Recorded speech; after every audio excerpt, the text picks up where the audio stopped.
2026 O level කරන ඔයාට තමයි මේ වැදගත් වීඩියෝ එක මම ගේන්නේ. අවසාන මාස 4 තුලින් සම්පූර්ණ සිලබස් එක කතා කරන වැඩපිළිවෙලක් මේ අවුරුද්දේ අපි කරනවා. ඔහුගේ අවුරුදු කීපය තුනම පන්තියට ආපු ළමයින්ගේ ඒ කියන්නේ ඔයාලගේ අක්කලා එන පන්තියට ආපු ප්‍රමාණයෙන් 4න් 3කටම AB තියෙනවා මේ ප්‍රෝග්‍රෑම් එක තුලින්. යාට ලකුණු 3 4 5 තිබ්බත් ප්‍රශ්නයක් නැහැ. ලකුණු 10කට අඩුවෙන් තිබ්බත් ප්‍රශ්නයක් නැහැ.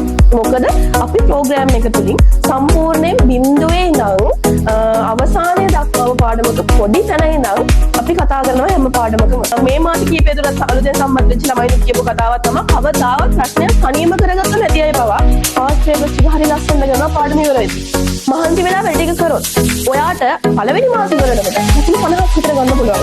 අපි අඩුපාඩු ටික හදාගෙන මේ මාසෙදී ඔය විදිහට මේ මාස තුන හරියට ප්ලෑන් කරලා හරිම ඕමනාවෙන් හරියටම මොලේ කල්පනා කරලා වැඩේ කරොත් ඔයා ඉන්නේ මොන මට්ටමද කියන එක වැඩක් නැහැ පුතේ. ඒකම කියන්නේ ගියා අවුරුදු වල හිටිය ඔයාට වැඩිය ගොඩක් අඩු මට්ටම් වල ළමයි හිටියා.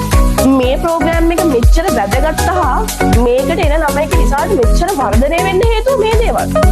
අයිබෝන් ෂීට් දුවේ පුතේ 2026 ඕලෙවල් කරන ඔයාට තමයි මේ වැදගත් වීඩියෝ එක මම ගේන්නේ. හැම අවුරුද්දෙම වගේ මේ අවුරුද්දේ 2026 ඕලෙවල් ලියන්න ඉන්න ඔයාට මැත්ස් වලට අවසාන මාස 4 තුලින් සම්පූර්ණ සිලබස් එක කතා කරන වැඩපිළිවෙලක් මේ අවුරුද්දේත් අපි කරනවා. එතකොට හැම අවුරුදු වල වගේම මේ අවුරුද්දෙත් ඒක කරන්න ලොකුම හේතුව තමයි පහුගිය අවුරුදු කීපය තුලම පන්තියට ආපු ළමයින්ගේ ඒ කියන්නේ ඔයාලගේ අක්කලා එන පන්තියට ආපු ප්‍රමාණයෙන් 4න් 3කටම AB තියෙනවා මේ ප්‍රෝග්‍රෑම් එක තුලින්. එතකොට මේ තාම හිතාගෙන ඉන්නවා නම් තාම මේ ක්ලාස් වලට ජොයින් වෙලා වැඩක් නැහැ. එහෙම නැත්නම් දැන් මැත්ස් වලට මහන්සි වෙලා වැඩක් නැහැ. කොහොම හරි S එකක් දාගන්නවා. ඒ මට්ටමින් හිතනවා නම් ඒක සම්පූර්ණ වැරදි. ඒ සම්පූර්ණ මතය අයින් කරගන්න. මොකද අපිට පුළුවන් මේ මාස 4 තුල අනිවාර්යෙන් ඔයාගේ රිසල්ට් එක සම්පූර්ණ වෙනස් කරන්න. A එකක් B එකක් දක්වා අනිවාර්යෙන්ම ගෙනියන්න පුළුවන්.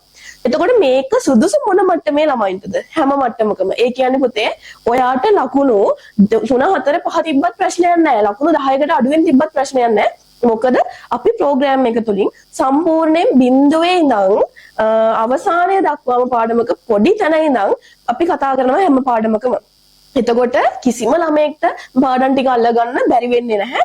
කොටිම කියනවා නම් පුතේ පරිමිතිය වර්ගඵලයේ ඉඳන් ජ්‍යාමිතිය දක්වාම අපි හැම ඒකකයක්ම අනිවාර්යෙන්ම පිළිවෙලට කතා කරනවා. එතකොට මේ වැඩේ හැම අවුරුද්දකම මෙච්චර සාර්ථක වෙන්න හේතුව අපේ මේ මාස 4 තුල නිකම් පාඩම් ටික කරන්නේ නැතුව ඊට වැඩිය ක්වොලිටි විදිහට වැඩ ටික කරන එක. මම ඔයාලට දැන් පැහැදිලි කරන්නම් අපි මේ මාස 4 තුල කොහොමද අපේ ළමයින්ගේ රිසල්ට්ස් වැඩි කරන්න අපි කරන වැඩපිළිවෙල මොකක්ද කියලා. හරි පුතේ. මුලින්ම මැත්ස් කියන්නේ හරිම ලේසි සබ්ජෙක්ට් එකක්. හැබැයි ඒ වගේම 50%ක්ම ෆේල් වෙන සබ්ජෙක්ට් එක තමයි මැත්ස් කියන්නේ. මේක අල්ලගත්තොත් හරිම ලේසි. අල්ල ගන්න ඕනේ හරිම තැනින්. ඒ නිසා මම මෙන්න මේ වැඩපිළිවෙල ටික දාලා තියෙනවා. ඔයාට චුට්ටක් මහන්සි වෙන්න වෙයි. ඔයා පුතේ ඉන්නේ අඩුම මට්ටමේ ෆේල් මට්ටමේ නම් මහන්සි වෙලා ඒකක් ගත්තට කිසිම ගැටලුවක් නැහැ. මහන්සි වුණාට ඒකක් එනවනේ. ඔයා S මට්ටමක C මට්ටමක ඉන්නවා නම් ඒකක් එනවා නම් ඔයාට ඔයාගේ මහන්සිය ප්‍රතිඵල අනිවාර්යයෙන්ම රිසල්ට් එකකින් එනවා නම් මහන්සි වුණාට පාඩු නැහැ. ඒ නිසා අනිවාර්යයෙන්ම ඔයා අඩු මට්ටමක ඉන්න ළමයෙක් අපේ ප්‍රෝග්‍රෑම් එකට සම්බන්ධ වෙන්න බලාපොරොත්තු වෙනවා නම් ඔයා මහන්සි වෙන්න බලාගෙන අපිත් එක්ක වැඩ කරන්න බලාගෙන ඉන්න ඕනේ. මොකද මට ඕනේ හැම අවුරුද්දකම වගේ මේ අවුරුද්දෙත් ඉතා ඉහළ AB ප්‍රතිශතයක් ඔයාලගේ අවුරුද්දෙත් මේ විදිහට අපිට ළමයින්ට දෙන්නයි ඕනේ. ඉතින් ඒක ලොකු වැඩක්. පොඩි වැඩක් නෙමෙයි ලොකු වැඩක්. මගේ පැත්තෙන් කොච්චර මහන්සි වුණත් ඔයාගේ පැත්තෙනුත් ලොකු මහන්සියක් දෙන්න වෙනවා. නැත්තම් රිසල්ට් එකේ විදිහට ඉම්ප්‍රූව් වෙන්නේ නැහැ. ඉතින් අපි බලමු කොහොමද ක්ලාස් එක ඇතුලේ වැඩ වෙන්නේ කියලා. පළවෙනිම දේ අපේ ළමයි හැමෝම කියන කතාවනේ ජ්‍යාමිතිය ටිකක් අමාරුයි කියලා. ඉතින් ඒ නිසා ජ්‍යාමිතියේ විශේෂ වැඩපිළිවෙලක් දාලා තියෙනවා. විශේෂ වැඩපිළිවෙල මොකක්ද කියනවනම් අපි ඩේලි හැමදාම ජ්‍යාමිතිය කෙටි ප්‍රශ්නයක් අනිවාර්යෙන් ඔයාලා දන්නවා. දැන් ප්‍රශ්න 10කට එහා ප්‍රමාණයක් ප්‍රශ්න 25න් ජ්‍යාමිතියෙන් අහනවා. එතකොට හැමදාම ඩේලි ඩේලි කියන්නේ හැමදාම දිනපතාම ජ්‍යාමිතිය කෙටි ප්‍රශ්නයක් ඔයාලට මම සාකච්ඡා කරනවා. මේ ජ්‍යාමිතිය පාඩම සාකච්ඡා නොකර නෙවෙයි මෙහෙම කරන්නේ. ජ්‍යාමිතිය කියන්නේ පුතේ ලොකු පාඩමක්. ඒ වගේම මේ 9 10 11 කියන තුනේම දේවල් අයිති වෙනවා ජ්‍යාමිතිය ප්‍රශ්න ලියනකොට. ජ්‍යාමිතිය ප්‍රශ්න දෙකක් ඔයාලගේ විභාගයට එනවනේ. ඉතින් ජ්‍යාමිතිය නැතුව සාමාන්‍යයෙන් එකක් ගන්නත් බෑ විභාගෙට. ඉතින් ඒ නිසා ඒකට ලොකු වෙලාවක් වෙන් කරලා අපි හැම දවසකම කෙටි ප්‍රශ්නයක් සාකච්ඡා කරනවා වගේම සම්පූර්ණ පාඩම කරලා ඉවර වෙලා පාස් පේපර්ස් මොඩල් පේපර්ස් වගේම ඔයාලට පාඩම කරනවා කියන්නේ ඔයාලා හිතන් ඉන්න විදිය ජ්‍යාමිතිය පාඩම් කරන විදියක් නෙවෙයි මෙතන වෙන්නේ හැම ප්‍රමේයයකටම අදාළ ප්‍රශ්න 50කට එහා ගියපු ප්‍රමාණයක් ඔයාලා අතින් කරනවා ලොකු වෙලාවක් යයි ලොකු කාලයක් යයි හැබැයි අපි ලේසි පාඩම් ටික ඉක්මනට කරගත්තොත් ජ්‍යාමිතිය කියන එකට පොඩි වෙලාවක් වැඩිපුර වෙලාවක් දුන්නට පාඩු නැහැ. ඉතින් ඒ නිසා ජ්‍යාමිතියට ඔය වගේ ලොකු වැඩක් කරනවා. ඒ වගේම පුතේ කෙටි ප්‍රශ්න 25ට පොදු රටාව.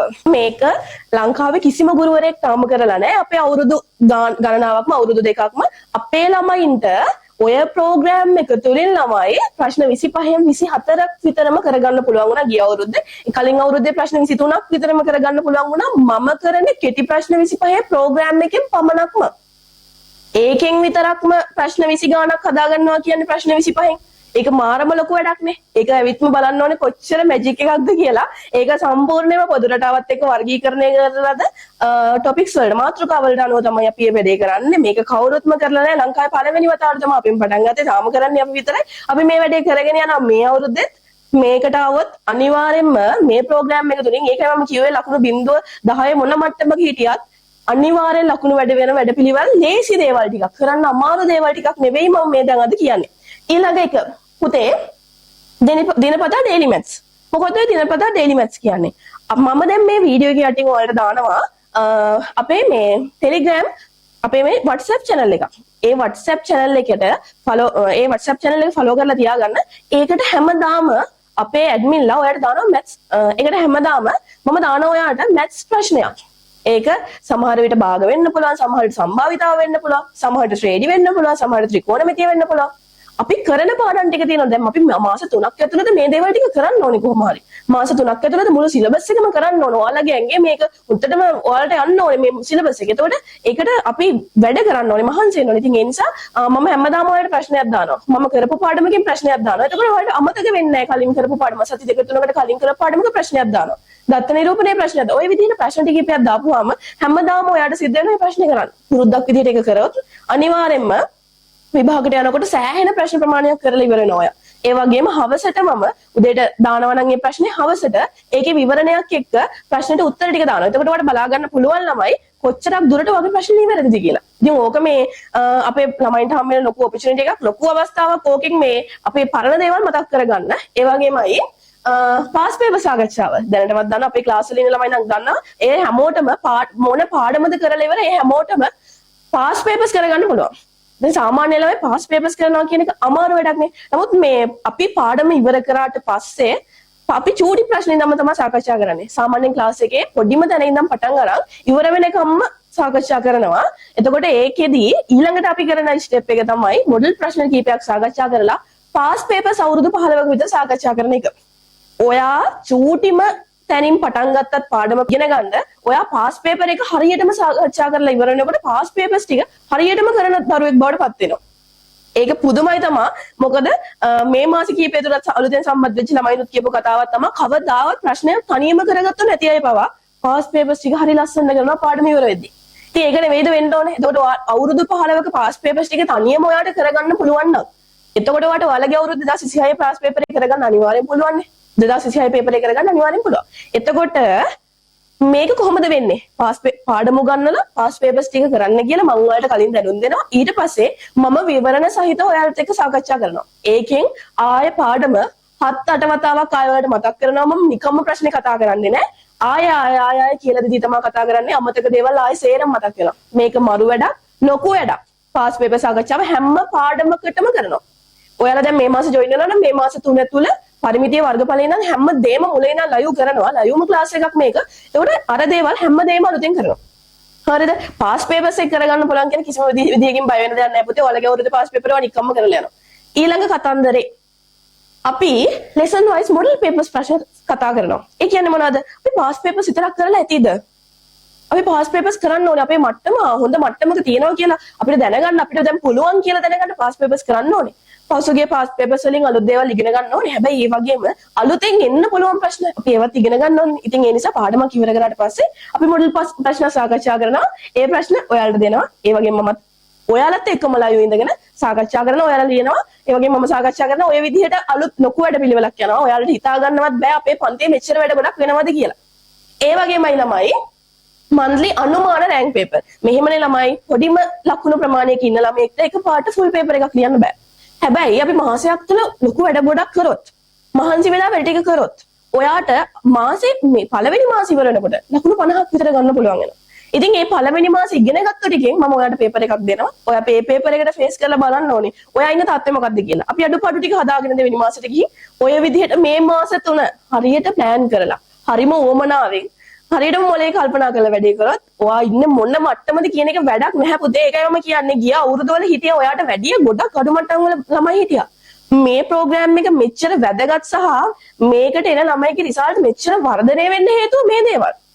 මැත්ස් එක්කම ඔයාට කරනවා සතියේ දවස් 4ක් ලයිව් ක්ලාසස් කරනවා.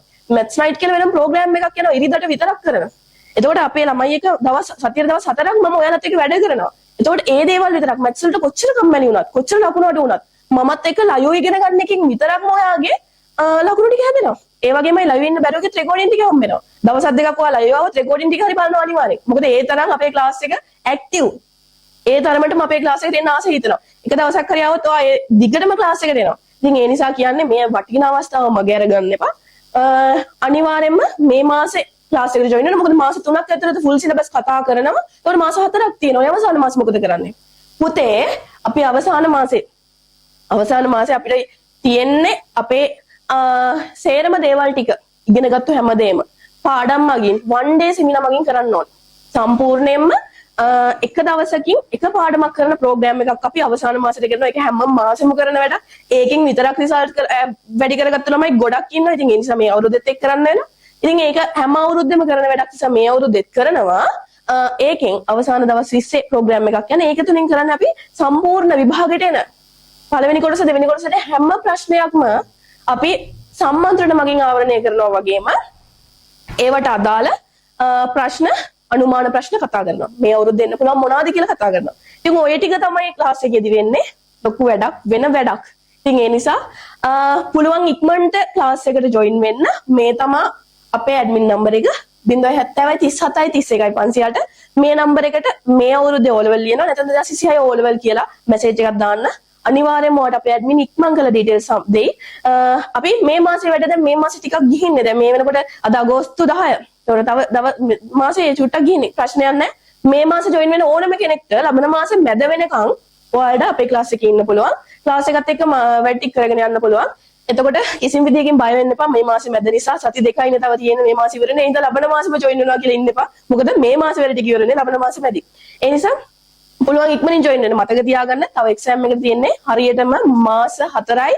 මාස 3ෙන් අපි සිලබස් එක කරනවා. ඔයා ඉන්න තැන ඔයා තීරණය කරන්න. ඔයා ඉන්න ඕනේ තැන ඔයා තීරණය කරන්න. ඔයා තීරණය කරන්න මාත් එක්ක වැඩ කරලා ඒකක් ගන්නවද නැද්ද කියලා. එහෙනම් හැමෝටම ආයුබෝවන්. ඕක තමයි අපේ ලොකු වැඩපිළිවෙල. හැමෝටම good luck. හොඳට වැඩ කරමු. රිසල්ට් එක අප් කරගමු. එහෙනම් අනිවාර්යෙන්ම මැසේජ් එකක් දාලා අපේ වැඩ ටිකත් එක්ක සම්බන්ධ වෙන්න. මේ මාසේ අපි වැඩ ටික පිළිවෙලට පටන් ගන්නවා. එහෙනම් හැමෝටම පුතේ සුබ දවසක්. ආයුබෝවන්.